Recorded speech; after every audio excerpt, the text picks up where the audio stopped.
This is the Lone Crater YouTube. We hope this video helps.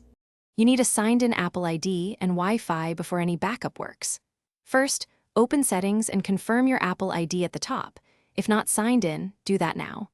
Once done, plug the iPad into power and join a reliable Wi-Fi network so uploads won't fail. Make sure iCloud Drive is enabled and toggle on the apps and data you want backed up. Doing these prerequisites prevents incomplete backups and speeds the process. Now you will start the actual backup. Go to Settings, tap your name, then iCloud and iCloud Backup.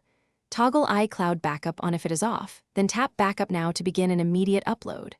While it runs, keep the iPad plugged in and on Wi-Fi. Do not close heavy apps or switch networks.